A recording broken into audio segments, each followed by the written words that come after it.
வணக்கம் friends, welcome to Shalini's cuisine. நம்ம சேனலை நீங்கள் ஃபஸ்ட் டைம் பார்க்குறவங்களா இருந்தால் சப்ஸ்கிரைப் பண்ணிக்கோங்க. பக்கத்தில் இருக்க பெல் பட்டனையும் கிளிக் பண்ணிக்கோங்க. அப்போ தான் நான் போகிற எல்லா வீடியோஸுமே உங்களுக்கு அப்டேட்டாக வரும். இன்றைக்கி நம்ம பார்க்க போகிற ரெசிபி நல்ல ஹெல்த்தியான நூக்கல் சட்னி. இட்லி தோசையோடு இந்த சட்னி ட்ரை பண்ணி பாருங்கள், டேஸ்ட் ரொம்பவே நல்லாயிருக்கும். நூக்கல் சட்னியில் ஃபைபர் கண்டென்ட் நிறைய இருக்குது.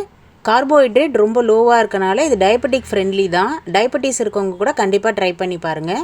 நூக்கல் வச்சு தான் இந்த சட்னி அரைச்சிருக்கோன்னு யாரும் நம்பவே மாட்டாங்க. டேஸ்ட் அவ்வளோ சூப்பராக இருக்கும். நீங்கள் ஒரு வாட்டி ட்ரை பண்ணி பார்த்தீங்கன்னா அடிக்கடி செய்வீங்க. இது செய்கிறது ரொம்ப சிம்பிள் தான். இதோட இன்க்ரீடியன்ட்ஸ்லாம் நான் டிஸ்கிரிப்ஷனில் கொடுத்துருக்கேன், செக் பண்ணி பார்த்துக்கோங்க. வாங்க இது எப்படி செய்யலான்னு பார்க்கலாம்.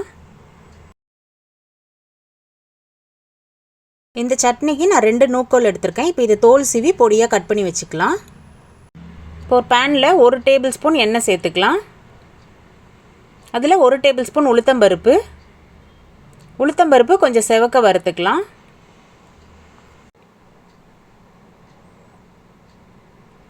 ஒரு ஸ்பூன் சீரகம் சேர்த்துக்கலாம். இப்போ இதை நல்லா பொரியட்டும். 3 காஷ்மீரி மிளகாய் சேர்த்துக்கோங்க. ஒரு 8 காஞ்ச மிளகாய் சேர்த்துக்கலாம். காஷ்மீரி மிளகாய் ஆப்ஷனல் தான், நீங்கள் சேர்க்கலனாலும் பரவாயில்ல. அது சேர்த்தா சட்னியோட கலர் நல்லா ரிச் கலராக கிடைக்கும். நீல வாக்கில் நறுக்குன ஒரு வெங்காயம் சேர்த்துக்கோங்க. இப்போ இதை நல்லா வதக்கி விட்டுடலாம்.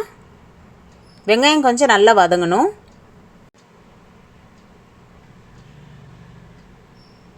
இப்போ பொடியாக நறுக்குன 2 நூக்கோல் சேர்த்துக்கலாம். நான் தோலை சீவிட்டு நல்லா பொடியாக நறுக்கியிருக்கேன். இப்போ நூக்கோல் எண்ணெயிலேயே நல்லா வதங்கணும். ஒரு 10 நிமிஷத்துக்காவது நல்லா வதக்கி விட்டுறணும். இப்போ கொஞ்சமாக உப்பு சேர்த்துக்கலாம். நூக்கல் நல்லா வதங்கிடுச்சு.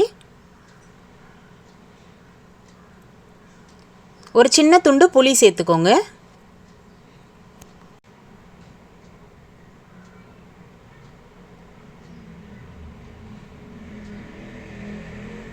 துருவின தேங்காய் 1 கப் சேர்த்துக்கலாம். நான் 2 பத்த தேங்காய் துருவி வச்சுருக்கேன். தேங்காய் போட்டு ரொம்ப நேரம் வதக்க வேண்டாம், கொஞ்சம் நேரம் வதக்கிட்டாலே போதும். அவ்வளோதான். இதை நல்லா ஆற வச்சு எடுத்துகிட்டு வந்துடலாம். இப்போ இதை நல்லா ஆறிடுச்சு. இப்போ இதெல்லாம் அந்த மிக்ஸி ஜாரில் சேர்த்துக்கோங்க.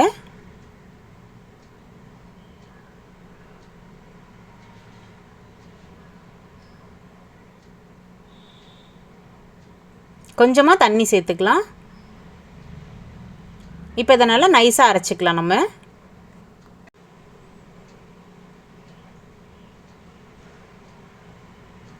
இந்த மாதிரி நல்லா நைஸாக அரைச்சிக்கோங்க. இப்போ இந்த சட்னியை ஒரு பவுலில் மாற்றிக்கலாம்.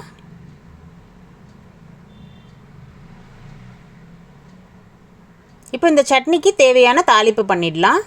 1 டேபிள் ஸ்பூன் எண்ணெய் சேர்த்துக்கோங்க. 1 ஸ்பூன் உளுத்தம்பருப்பு கொஞ்சம் நல்லா பொரியட்டும். 1 ஸ்பூன் கடுகு,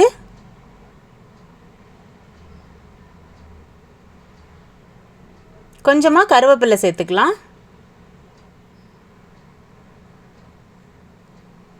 இப்போ இந்த தாளிப்பை நம்ம இந்த சட்னியில் சேர்த்துக்கலாம்.